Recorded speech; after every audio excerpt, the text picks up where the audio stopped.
Hello dear friends, basic engineering ડ્રોઈંગમાં એમસીક્યુના વિડીયોમાં તમારું સ્વાગત છે. આજે આપણે unit number 6 projection of points, lines and plane ચલાવવાનો છે. આ એમસીક્યુ ડિપ્લોમાની મિકેનિકલ, ઇલેક્ટ્રિકલ, સિવિલ, ઓટોમોબાઈલ જેવી દરેક બ્રાન્ચમાં લાગુ પડે છે. તો દરેક વિદ્યાર્થીઓ આનો લાભ લેવા વિનંતી છે. તેમજ બીઈમાં અને આઈટીઆઈમાં પણ આવે છે. So friends, please share to all of these students. So let's begin.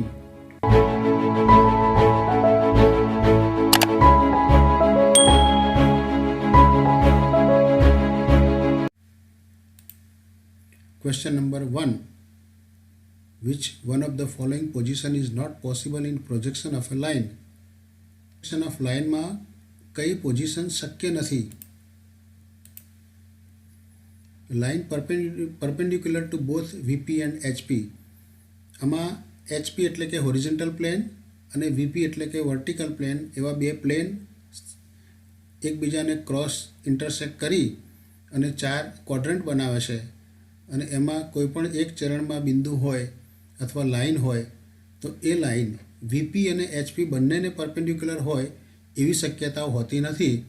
ક્યાં તો એ વીપીને પેરેલલ હોય, ક્યાં તો એચપીને પેરેલલ હોય, ક્યાં તો બંનેને પેરેલલ હોય, પણ પરપેન્ડિક્યુલર બંનેને હોય નહીં. માટે આવી પોઝિશન એ શક્ય નથી. Question number 2. When the line is parallel to both VP and HP, we can get its true length in. એટલે કે જો લાઇન એચપી અને વીપી બંનેને પેરેલલ હોય તો એની ટ્રુ લેન્થ તમને કયા દેખાવમાં મળશે? તો ટોપ વ્યૂ અને ફ્રન્ટ વ્યૂ બંનેમાં મળશે. તો આન્સર આવશે both A and B. Question number 3. The top view of a line perpendicular to HP is. એટલે કે એક લાઇન છે એ એચપીથી પરપેન્ડિક્યુલર હોય એટલે કે લંબ હોય તો તેનો દેખાવ શું આવશે? એક બિંદુ આવશે. ઊભી લાઇન હોય અને તમે ઉપરથી જુઓ તો તમને એક પોઈન્ટ જ મળે. જો એનો એલિવેશન કહે તો તમને એ જે લાઇન છે એની એ લાઇન ટ્રુ લાઇન દેખાય. Question number 4. The front view of a line perpendicular to HP. એટલે કે પરપેન્ડિક્યુલર છે એચપીને એવી લાઇનનો ફ્રન્ટ વ્યૂ શું આવશે? તો જે લાઇનની ખરી લંબાઈ છે એની એ લાઇન એટલે કે લાઇન હેવિંગ ટ્રુ લેન્થ એ આવશે. Question number 5. The front view of a line perpendicular to VP. વીપીથી પરપેન્ડિક્યુલર હોય તો તેનો ફ્રન્ટ વ્યૂ શું આવશે? બિંદુ આવશે. The top view of a line perpendicular to VP. એટલે કે વીપીથી પરપેન્ડિક્યુલર લાઇન હોય તો તેનો ટોપ વ્યૂ શું આવશે? લાઇન હેવિંગ ટ્રુ લેન્થ એટલે કે જે લાઇન છે એની એ લાઇન તમને પૂરેપૂરી દેખાશે. Question number 7. When the line is inclined to HP and parallel to VP, we gets its true length in. એટલે કે જો લાઇન એચપીથી ખૂણો બનાવે અને વીપીથી પેરેલલ હોય તો આ સપોઝ 4 ક્વોડ્રન્ટ છે. અહીંયા વીપી છે, અહીંયા એચપી છે. તો એચપીથી એંગલ બનાવે છે અને વીપીને પેરેલલ હોય તો તમને ટ્રુ લેન્થ કયા દેખાવમાં દેખાશે? તો એના ફ્રન્ટ વ્યૂમાં દેખાશે. Question number 8. When the line is inclined to VP and parallel to HP, we get its true length in top view. એટલે કે જો વીપીથી ઇન્ક્લાઇન હોય અને એચપીને સમાંતર હોય તો એ લાઇનનો સાચો દેખાવ એટલે કે ખરી લંબાઈ તમને ટોપ વ્યૂમાં દેખાશે.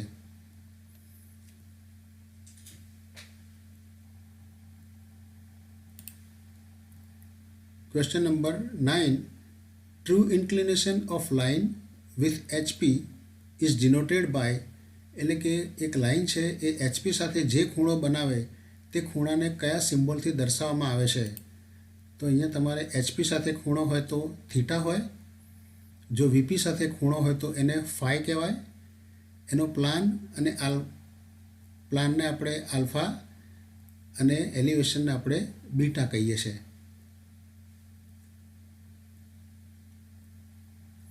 Here front view is alpha અહીંયા તમારો ઉપરની સાઈડમાં એલિવેશન એટલે કે એલિવેશન આલ્ફા અને નીચે આવશે પ્લાન, તો એ પ્લાન કહેવાશે beta. Question number 10. When the line is inclined to both VP and HP, એટલે કે HP અને VP બંનેથી ઇન્ક્લાઇન્ડ હોય અને પેરેલલ ટુ PP, PP એટલે થર્ડ પ્લેન જે આવે છે એ પ્રોફાઇલ પ્લેન, તો તમને ટ્રુ લેન્થ ક્યાં મળશે? તો એના સાઈડ વ્યૂમાં મળશે. જે પ્લેનથી પેરેલલ હોય એ સાઈડ એના પ્રોજેક્શન જે આવે, તો અહીંયા પ્રોફાઇલ પ્લેનમાં સાઈડ વ્યૂ આવે તો સાઈડ વ્યૂમાં તમને એની ટ્રુ લેન્થ દેખાય. જો HPથી પેરેલલ હોય તો ટોપ વ્યૂમાં તમને એની ટ્રુ લેન્થ દેખાય. VPથી પેરેલલ હોય તો એલિવેશનમાં ટ્રુ લેન્થ દેખાય. Question number 11. Following method is use to find true length of straight line. Rotation method અને ટ્રેપેઝોઇડલ મેથડ બંનેથી તમે એક રેખા છે અથવા તો લાઇન છે એની ખરી લંબાઈ શોધી શકાય છે. If a line is inclined to HP and parallel to VP, it will make horizontal trace. એટલે કે HPથી ખૂણો બનાવે અને VPને સમાંતર હોય તો એ હોરિઝોન્ટલ ટ્રેસ બનાવે. In engineering drawing, full form of VP and HP. VP એટલે કે વર્ટિકલ પ્લેન અને HP એટલે horizontal plane. How many quadrants are obtained by the intersection of HP and VP. HP અને VPને તમે ઇન્ટરસેક્ટ કરો તો તમને આ રીતના VP અને HPને ઇન્ટરસેક્ટ કરવાથી 4 ચરણ મળશે. 4 quadrants will get. Projection of point will be always in one line. Question 16. If the point B is below HP and in front of VP, the point will be in which quadrant? એટલે કે HPથી નીચે હોય અને VPની સામે હોય તો બિંદુ કયા ચરણમાં હોય? HPથી નીચે અને ઇન ફ્રન્ટ ઓફ VP હોય તો ચોથા ચરણમાં આવે.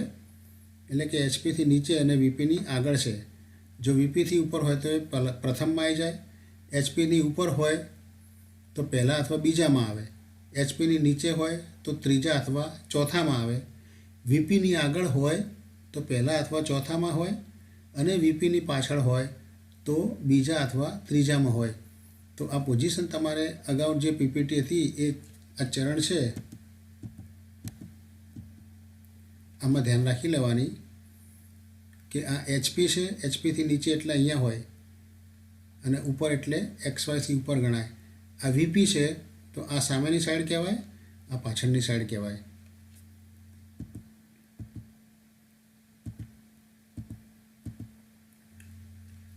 હવે જો બિંદુ B, if the point B is on the HP and VP both, એટલે કે પોઈન્ટ છે HP અને VP બંનેમાં છે, so its plan is on XY line. એટલે કે વચ્ચે જે ઇન્ટરસેક્શનની લાઇન બને XY લાઇન ત્યાં જ બિંદુ છે તો તેનો પ્લાને ત્યાં આવે અને એલિવેશન કહે તો એલિવેશન પણ ત્યાં જ આવે.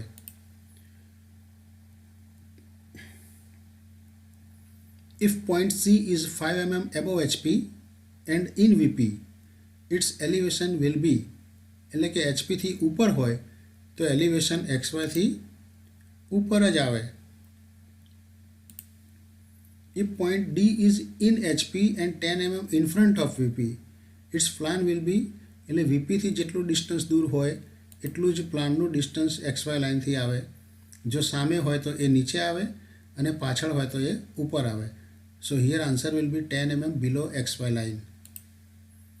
If point A is above HP and behind VP, the point will be in second quadrant. એટલે કે HPથી ઉપર અને VPની પાછળ છે તો બીજા ચરણમાં આવશે. Point P is above HP, its elevation will be above XY line.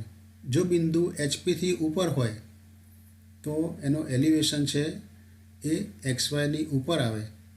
HPથી નીચે હોય તો XYથી નીચે આવે. If a point is in HP and VP, it will be on XY line. એટલે કે એચપી અને વીપી બંનેમાં જો પોઈન્ટ હોય તો એ પોઈન્ટ XY લાઇન પર જ આવે. Question number 23. If point A is above HP and point B is behind VP, the line will be in. એટલે કે જો એક પોઈન્ટ છે એચપીથી ઉપર છે અને વીપીની પાછળ હોય તો એ લાઈન ક્યાં આવે? સેકન્ડ ક્વોડ્રન્ટમાં. આ એચપી છે એચપીથી ઉપર અને વીપીથી પાછળ એટલે આ સાઈડ ગણવાની. આ જે ઓબ્ઝર્વર છે એ ઓબ્ઝર્વર એટલે આપણે માણસ ક્યાં ઊભો છે ત્યાંથી જુઓ છે તો આ વીપી છે એની ફ્રન્ટ સાઈડ, આ એની બેક સાઈડ ગણાય. આ એબવ અને આ બિલો ગણાય. તો હાલ જવાબ આવશે સેકન્ડ ક્વોડ્રન્ટમાં એ લાઈન છે. Question number 24. If an object lies in third quadrant, કોઈ વસ્તુ છે એ ત્રીજા ચરણમાં છે, its position with reference to planes will be. એટલે કે વસ્તુ જો થર્ડ ક્વોડ્રન્ટમાં હોય તો એની પોઝિશન શું ગણાય? Behind VP and below HP. એટલે કે અહીંયા છે તો બિલો એચપી અને behind VP. A point whose elevation and plan are above XY line is situated in. એટલે કે જો પ્લાન અને એલિવેશન બંને XY લાઇનની ઉપર આવે તો એ પોઈન્ટ ક્યાં આવશે? થર્ડ ક્વોડ્રન્ટમાં. અહીંયા હોય third ક્વોડ્રન્ટમાં. A point whose elevation and plan are below XY line. એટલે કે એલિવેશન અને પ્લાન XY લાઇનથી નીચે હોય તો ફોર્થ ક્વોડ્રન્ટમાં આવશે, અહીંયા આવશે.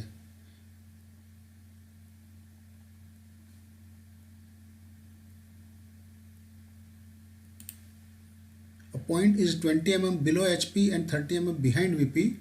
Its top view will be 30 mm above XY.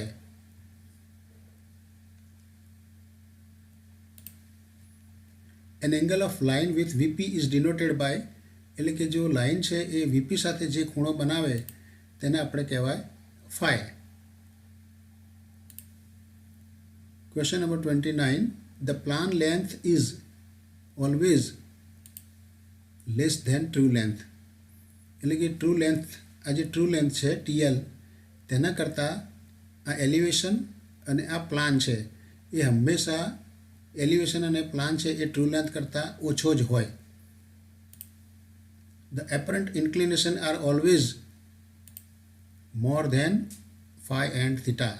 એટલે કે ટ્રુ લેન્થ છે તેનો એંગલ થીટા અને ફાઈ હોય તો એલિવેશન અને પ્લાનનો એંગલ એટલે કે આલ્ફા અને બીટા એ હંમેશા થીટા અને ફાઈ કરતાં વધારે હોય.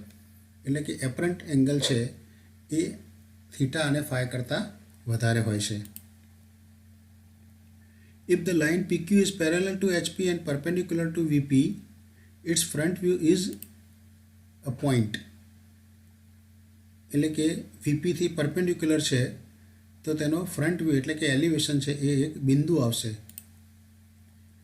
If the line AB is parallel to HP and VP both, HP અને VP બંનેને પેરેલલ લાઇન છે તો તેનો ટોપ વ્યૂ એક લાઇન આવશે અને એલિવેશન પણ લાઇન જ આવે.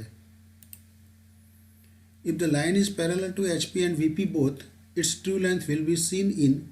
એટલે કે જો HP અને VP બંનેને પેરેલલ હોય તો એની સાચી લંબાઈ કયા દેખાવમાં જોવા મળે તો એ એલિવેશન અને પ્લાન બંનેમાં એની ખરી લંબાઈ દેખાય. So answer will be A and B both.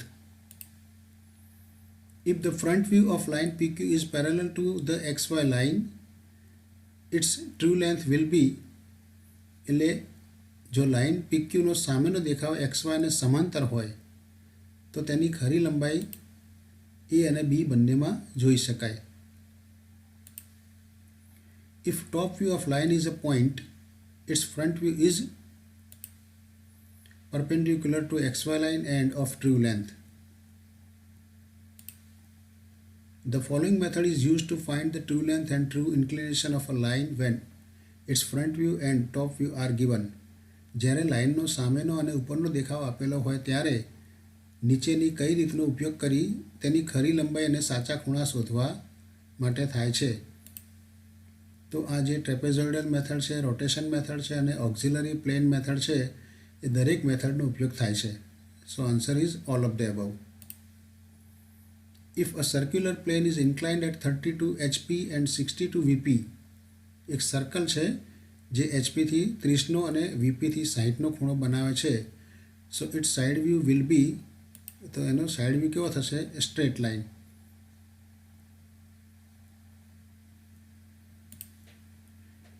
This is a plane upon which the top view is projected. Horizontal, આ જે હોરિઝોન્ટલ પ્લેન છે ને તેના ઉપર ટોપ વ્યૂ આવે અને વર્ટિકલ પ્લેનમાં ફ્રન્ટ વ્યૂ આવે છે.